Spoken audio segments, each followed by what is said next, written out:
السلام علیکم، میں ہوں عبدالرؤف خان اور آپ دیکھ رہے ہیں 180 sports channel. Viewers, Najam Sethi صاحب نے بالآخر کپتان بابر اعظم کو سبق سکھا دیا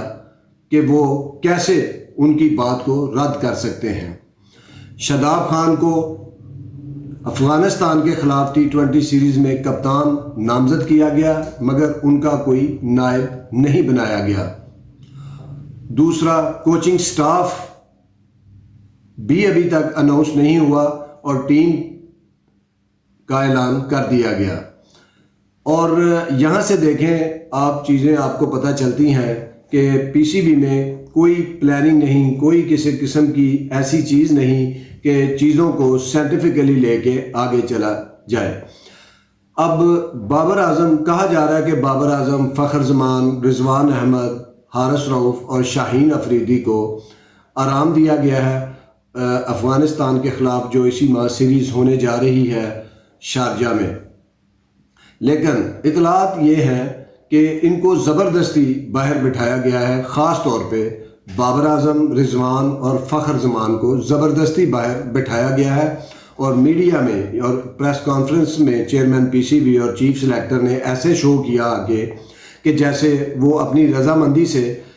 باہر بیٹھے ہیں۔ اگر ایسا ہوتا تو وہ آپ بابر اعظم کو بھی بیچ میں بٹھاتے پریس کانفرنس میں اور ان کی زبانی بتاتے کہ ہم ینگسٹر کو چانس دے رہے ہیں اور میں اسی لیے، اور رضوان، فخر زمان،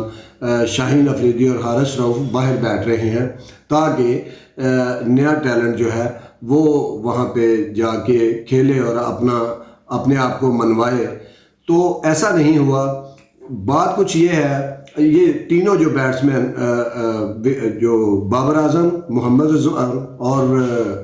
فخر زمان، ان تینوں کی مرضی نہیں تھی اس سیریز میں باہر بیٹھنے کی کہ ان کو آرام دیا گیا ہے۔ دیکھیں کہ آرام اگر دیا جائے تو اس صورت میں تو سمجھ میں آتا ہے کہ پاکستان ٹیم سال میں کوئی 20 ٹیسٹ میچ کھیل رہی ہے، 50 ون ڈے کھیل رہی ہے، یا 40 یا 35-40 T20 کھیل رہی ہو تو پھر تو سمجھ میں آتا ہے کہ ان لڑکوں کو آرام کی ضرورت ہے۔ اب ایک ٹیم سال میں 5-7 ٹیسٹ کھیلتی ہے، 15-20 ون ڈے کھیلتی ہے اور 25 یا 28 T20 کھیلتی ہے، وہاں آرام کی ضرورت نہیں ہے۔ اصل میں ہوا یہ ہے کہ جب نیوزی لینڈ کی ون ڈے سیریز پاکستان میں کھیلی جا رہی تھی چند ماہ پہلے، تو نجم سیٹھی صاحب کی یہ خواہش تھی کہ شان مسعود کو ون ڈے ٹیم میں نہ صرف شامل کیا جائے بلکہ ان کو سارے میچز کھلائے جائیں، اور ان کو اس میچ کھلانے کے لیے ان کو نائب کپتان بھی اس وقت اناؤنس کیا گیا۔ لیکن بابر اعظم نے جو ہے اس وقت ان کو میچ کھلانے سے انکار کیا اور ناگواری کا بھی اظہار کیا کہ مجھ سے پوچھ کے ان کو ٹیم میں شامل نہیں کیا گیا۔ اس وقت یہ ایشو اٹھا ضرور، لیکن اتنا نہیں کہ اس پہ کوئی واویلا مچتا۔ لیکن آخر کار نجم سیٹھی صاحب نے بابر اعظم کو شٹ اپ کال دے کر باہر بٹھا کر یہ بتا دیا ہے کہ میری اگر آپ بات نہیں مانو گے، ان فیوچر آپ کو کسی نہ کسی فارمیٹ میں یا 2 فارمیٹ میں یا ایون دین تینوں فارمیٹ میں باہر بٹھایا جا سکتا ہے کیپٹنسی سے۔ تو یہ ایک میسج دیا گیا ہے بابر اعظم کو، اور اب شاداب احمد کو جو نائب کپتان تھے ان کی جگہ کپتان بنایا گیا ہے، تو ان کو بھی یہ ہدایت دی گئی ہے کہ شان مسعود تینوں میچ کھیلیں گے۔ اور اگر آپ شان مسعود کا سٹیٹس دیکھیں، نہ ان کی ٹیسٹ ٹیم میں جگہ بنتی ہے، جتنے وہ ٹیسٹ کھیل چکے ہیں وہ سٹیٹس جو ہیں وہ گواہی دیتے ہیں کہ نہیں، یہ ٹیسٹ کا مٹیریل نہیں ہے۔ ون ڈے میں بھی ان کی پرفارمنس کوئی اچھی نہیں رہی، اور T20 میں بھی وہ کوئی اتنا نہیں ہے کہ ان کو یہ سب پلیئر کو ریسٹ دے کے اتنا مطلب جبری طور پہ ان کو باہر بٹھا کے تو شان مسعود کو ٹیم میں ڈالا جائے ینگسٹر کے نام پہ۔ اب یہ جن کو ینگسٹر کہہ رہے ہیں کہ ینگ ٹیم اناؤنس کی گئی ہے، یہ ان میں 3-4 پلیئر 37 سال کے ہیں جو کرکٹنگ عمر ہے، ویسے یہ 34 سال کے ہیں، اور ویسے بھی 2 سال بعد جو ورلڈ کپ ہوگا اس میں یہ دستیاب ہوں گے کہ نہیں، جیسا کہ عماد وسیم ہے، افتخار احمد ہے، خود شان مسعود 33 سال کے ہیں۔ تو یہ چیزیں ہیں کہ کرکٹ بورڈ جب اس حد تک چلا جائے کہ وہ ایک اچھے بھلے چلتے کپتان کو، جو فارم بھی جس کی لگی ہوئی ہے، جو اس کی پرفارمنس بھی اچھی ہے، اور اس کو ریسٹ کے نام پہ آپ انتقام کا نشانہ بنائیں اور پھر آپ ایسے پریزنٹ کریں کہ ایسی کوئی بات نہیں، میں نے ان سے پوچھ لیا ہے، اور وہ ان میں سے کوئی بھی ابھی اس وقت بولنے کی پوزیشن میں نہیں ہے ان تینوں میں سے۔ ہاں، حارث رؤف اور شاہین افریدی کی بات الگ ہے، وہ ہو سکتا ہے کہ ان کو ریسٹ دیا ہو، فاسٹ بولر ہیں، دونوں کو انجری بھی تھی پچھلے دنوں۔ تو یہ ایک جو انتقامی کارروائی ہوئی ہے، یہ آگے جا کے بابر اعظم کبھی خود بتائیں گے کہ یہ اصل میں ماجرا کیا تھا۔ اور دوسرا یہ ہے کہ سارا کرکٹ بورڈ نے فوکس کر لیا ہوا ہے T20 کے اوپر، اور T20 کا ورلڈ کپ 2 سال بعد ہے، اور اب اس رواں سال میں ایشیا کپ ہے ون ڈے کا اور ورلڈ کپ ہے ون ڈے کا، تو اس طرف توجہ نہیں دی جا رہی۔ حالانکہ یہ جو ٹیم اناؤنس ہوئی ہے T20، اس میں ٹھیک ہے نئے لڑکے زبردست ہیں، پرفارمر ہیں، اور وہ فیوچر بھی ہیں، ان میں سائم ایوب اور احسان اللہ جو ہیں وہ قابل ذکر ہیں، حارث پہلے سے کھیلتے آ رہے ہیں، اعظم خان بھی اچھی فارم لگی ہوئی ہے، تاہم ان کو اپنی تھوڑی فٹنس پھر بھی بہتر کرنے کی ضرورت ہے انٹرنیشنل کرکٹ کے والے سے، کیونکہ انٹرنیشنل کرکٹ میں افغانستان کے خلاف تو ہو سکتا ہے وہ رنز کر جائیں، لیکن جب آسٹریلیا، انگلینڈ اس طرح کی سپر فٹ ٹیمیں آتی ہیں تو تھوڑا مشکل ہو جاتا ہے، جہاں کیلکولیٹ ہوتا ہے سارا کچھ اور پلیئرز کی خامیوں خوبیوں پہ بات ہوتی ہے۔ خیر، تو یہ ساری چیزیں ٹھیک ہے۔ کوئی دیکھیں، محمد نواز کی ون ڈے ٹیم میں تو جگہ بنتی ہے، T20 میں نہیں۔ عبداللہ شفیق کو آپ نے T20 کا پلیئر بنا دیا 1-2 اننگز پہ، وہ ٹیسٹ سے بھی جاتا رہے گا، اور ویسے بھی آپ نے دیکھا کہ ابھی یہ جو ٹیسٹ میچ میں اس کی کوئی اتنا اچھا کیلیبر کیا وہ نہیں لگے جیسے وہ شروع میں تھے۔ تو اسی طرح جو ہے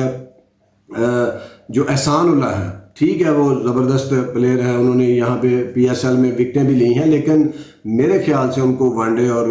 ٹیسٹ کرکٹ کے لیے رکھنا چاہیے۔ اسی طرح طیب طاہر بھی T20 کے پلیئر نہیں ہے، ٹھیک ہے ان کو موقع ملا، جسٹیفائی کیا انہوں نے اور کوشش کی انہوں نے ادھر ادھر شاٹ کھیل کے، لیکن وہ پلیئر اچھے ہیں، تگڑے پلیئر ہیں، اور ان کو بھی ٹیسٹ اور ون ڈے میں چانس دینا چاہیے، اور مڈل آرڈر میں وہ زیادہ سوٹیبل کھلاڑی ہیں۔ تو کہیں نہ کہیں دیکھیں، اب ٹیم کا اعلان ہو گیا، کسی نے نہیں ان سے پوچھا کہ بھائی آپ نے مینجمنٹ کے بغیر کیسے اعلان کر دیا۔ وہ اس لیے کہ تاکہ اگر مینجمنٹ ہوتی، کوئی ہیڈ کوچ ہوتا تو پھر اس کی بھی انپٹ ہوتی ٹیم سلیکشن میں، وہ بھی کوئی بتاتا کہ نہیں اس کو نہیں لینا، اس کو نہیں۔ دونوں ہارون رشید صاحب اور نجم سیٹھی صاحب نے مل کے ایک دوسرے کی خواہش میں، بلکہ یہ زیادہ تر خواہش جو ہے وہ نجم سیٹھی صاحب کی ہے۔ یہ بھی کبھی نہ کبھی عقدہ کھلے گا کہ شان مسعود کو وہ ہر ٹیم میں کیوں رکھنا چاہتے ہیں، اس کے پیچھے کیا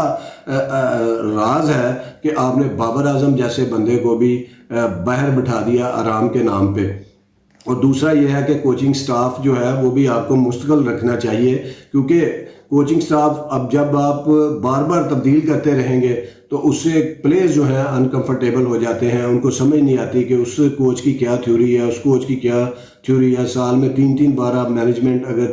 تبدیل کرتے ہیں تو اس کے ٹیم پہ کوئی اچھے اثرات جو ہیں وہ مرتب نہیں ہوتے۔ تو یہ ایک الارمنگ چیز ہے جو PCB نے کی ہے اپنے ان پلیئرز کو ریسٹ دے کے اور جبری ریسٹ دے کے۔ اور دوسری بات یہ ہے کہ پاکستان میں کیپٹن بھی کچھ جو ہے، کیپٹن کو بھی اپنے ریویو کرنے کی ضرورت ہے۔ 2009 سے ہم دیکھ رہے ہیں کہ جو بھی آج تک کیپٹن بنا ہے وہ ٹیم بنانے کی کوئی بات نہیں کرتا کہ وہ جائے تو ان کی ٹیم بہت اچھی ہو، وہ اچھے پلیئرز کو لے کے آئے، ڈومیسٹک کرکٹ پہ اس کی نظر ہو۔ کیپٹن کی یہ ذمہ داری ہوتی ہے ہیڈ کوچ اور سلیکشن کمیٹی کے ساتھ ساتھ۔ تو پاکستان میں کوئی بھی کپتان ایسا نہیں کر رہا، اور نتیجے میں محمد حفیظ ہوں، شعیب ملک ہوں، شاہد افریدی ہوں، مصباح الحق ہوں، اکثر یہ کہتے سنا ہے کہ ہم تو اس لیے کرکٹ کھیل رہے ہیں، جب ہمارا نعم البدل آ جائے گا تو ہم کرکٹ چھوڑ دیں گے۔ یہ کہتے کہتے وہ چلے گئے تو نعم البدل ان کا کوئی نہیں آیا۔ وجہ یہ ہے کہ کیپٹن خود بھی ٹیم بنانے کی کوشش نہیں کرتا۔ دنیا جہان میں یہ کوشش کی جاتی ہے، دھونی نے ٹیم بنائی، گنگولی نے ٹیم بنائی، اس کے بعد وراٹ کوہلی نے ٹیم بنائی، اس کے بعد جب آسٹریلیا کے کپتان تھے پونٹنگ انہوں نے ٹیم بنائی، مائیکل کلارک تھے انہوں نے ٹیم بنائی، اس کے بعد اسٹیون اسمتھ نے ٹیم بنائی۔ تو یہ چیزیں ہیں کہ کیپٹن کی بھی ذمہ داری ہے۔ یہاں پاکستان میں کیپٹن بھی اپنی یہ ذمہ داری پوری نہیں کر رہے۔ اور دوسرا یہ ہے کہ پاکستان میں جو یہ مینجمنٹ کمیٹی آئی ہے، جو نجم سیٹھی فیصلے کر رہے ہیں، یہ بھی بڑے یک طرفہ فیصلے ہو رہے ہیں۔ تو دیکھیں، آپ نے کپتان افغانستان کی ٹیم میں شاداب خان کو بنایا اور ان کا نائب مقرر نہیں کیا. جب ان سے پوچھا گیا کہ نائب کپتان ہونا چاہیے, انہوں نے کہا ضرورت نہیں. تو جب یہ پوچھا گیا کہ شاداب کو آپ نے کپتان بنا دیا, تو انہوں نے کہا جی وہ شاداب کیونکہ نائب کپتان تھا, اس نے ہی بننا تھا. اور اب وہاں پہ اگر شاداب انفٹ ہو جائے تو پھر وہاں سے کیا ہوگا, پیچھے سے پوچھا جائے گا جی فہیم اشرف کریں گے کپتانی شاداب کے انفٹ ہونے پہ, یا افتخار احمد یا معاذ وسیم. تو بہتر تھا آپ ایک نائب کپتان بھی اناؤنس کر دیتے. تو یہ چیزیں ہیں جو پاکستان کرکٹ میں جو ہے وہ خرابی کا بھی باعث بن رہی ہیں, اور اس سے پاکستان کی کرکٹ کو بھی نقصان ہوتا ہے, اور پلیئر بھی جو ہے وہ انکمفرٹیبل فیل کرتے ہیں اور ایک دوسرے کو اپنا حریف سمجھنا شروع ہو جاتے ہیں. اور جیسا کہ وہ 90s میں گروپنگ کے مسائل تھے, وہ بڑی مشکل سے پاکستان ٹیم میں ختم ہوئے, اور بابر کے کیلیبر کا ابھی کوئی جو ہے وہ پلیئر ہے بھی نہیں پاکستان کے پاس. اور کیپٹنسی میں ابھی وہ جب ان کو سمجھ آنا شروع ہوئی ہے تو آپ نے ان کو یہ انسیکیور کر دیا ہے, اپنا ایک انتقام لیا ہے. اس پہ بھی کبھی بابر اعظم خود ہی لب کشائی کریں گے. تو دیکھتے رہیے 180 اسپورٹس. اللہ حافظ.